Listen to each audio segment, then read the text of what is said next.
అస్సలాముఅలైకుం everyone. ఈరోజు నేను mutton మునక్కాయల కూర అనేది చేస్తున్నాను, చూసేద్దాం వచ్చేయండి. ఫస్ట్ ఆఫ్ ఆల్ నేను స్టవ్ అనేది ఆన్ చేసుకొని కుక్కర్ పెట్టేసినాను. కుక్కర్లో ఒక టేబుల్ స్పూన్ నూనె వేసేసినాను. ఆ నూనెలో బిర్యానీ ఆకు అనేది 1-2 వేసుకోవచ్చు, వేసేసినాను. ముందుగా కట్ చేసుకున్న ఎర్రగడ్డ, పచ్చిమిర్చి దీంట్లో వేసేసి ఇలాగా రోస్ట్ చేసుకున్నానండి. ఇలాగా ఎర్రగా రోస్ట్ అయిన తర్వాత నేను అల్లం వెల్లుల్లి పేస్ట్ అనేది కూడా వేసేసినాను. ముందుగా మనకు ఈ రోస్ట్ ఎందుకు రావాలంటే ఎర్రగడ్డలో ఉండే పచ్చివాసన వెళ్ళిపోతుంది కాబట్టి మంచిగా టేస్ట్ వస్తుంది. ఇట్లాగా అల్లం వెల్లుల్లి పేస్ట్ వేసి ఇలాగా కలుపుకున్నాను. ముందుగానే నేను మటన్ని మ్యారినేట్ చేసుకున్నానండి. దీంట్లో వచ్చేసి కొద్దిగా పసుపు పొడి, కొద్దిగా కారం పొడి, కొద్దిగా ధనియాల పొడి, కొద్దిగా గరం మసాలా, తగినంతవి అన్ని మసాలాలు, తగినంత ఉప్పు, కొద్దిగా అల్లం వెల్లుల్లి పేస్టు, మన తర్వాత ఇంకా ఉప్పు అన్నీ వేసుకునేసి బాగా మ్యారినేట్ చేసి పక్కన పెట్టేస్తున్నాను. ఆ తర్వాత కుక్కర్లో వేసి ఇలా కలుపుకున్నాను.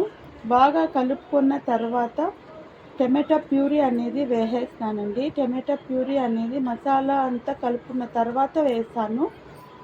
ఇలాగా కలుపుకోవాలి. ఇలాగ కలుపుకుంటే మటన్కి ఈ మసాలా అనేది బాగా కవర్ అవుతుందన్నమాట. బాగా టేస్టీగా కావాలంటే ఇలాగా కలుపుకుంటూ ఉండాలన్నమాట. తర్వాత కస్తూరి మేతి వేసిన. కస్తూరి మేతి అనేది ఒక మంచి స్మెల్ అనేది ఇస్తుందన్నమాట. మనకి తినడానికి కానీ మనకి హెల్తీ కూడా ఉంటుందన్నమాట కస్తూరి మేతి. దీంట్లో హింగు కూడా వేసుకోవచ్చండి. నేను ముందుగానే పేస్ట్ చేసుకున్నాను. ఎర్రగడ్డ, కొబ్బరి అనేది పేస్ట్ చేసి పెట్టేస్తున్నాను. అది వేసేసినాను మసాలాను. ఈ మటన్ మసాలాలో వేసేసి ఇలాగా కలుపుకున్నాను. బాగా కలుపుకున్న తర్వాత దాంట్లో ఉండే ఆయిల్ బయటకు రావడం జరుగుతుంది కదా, అప్పుడు ఇలాగా కొద్దిగా నీళ్ళు వేసి ఇలా కలుపుకున్నాను.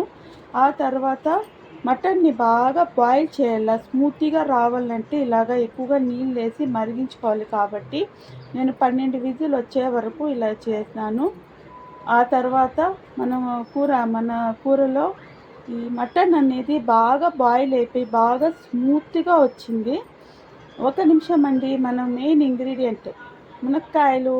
మన రాయలసీమ, మన ఆంధ్రప్రదేశ్లో మునక్కాయలు అనేది చాలా ఫేమస్ కాబట్టి ఈ మునక్కాయలు టేస్ట్ కూడా చాలా బాగుంటుంది.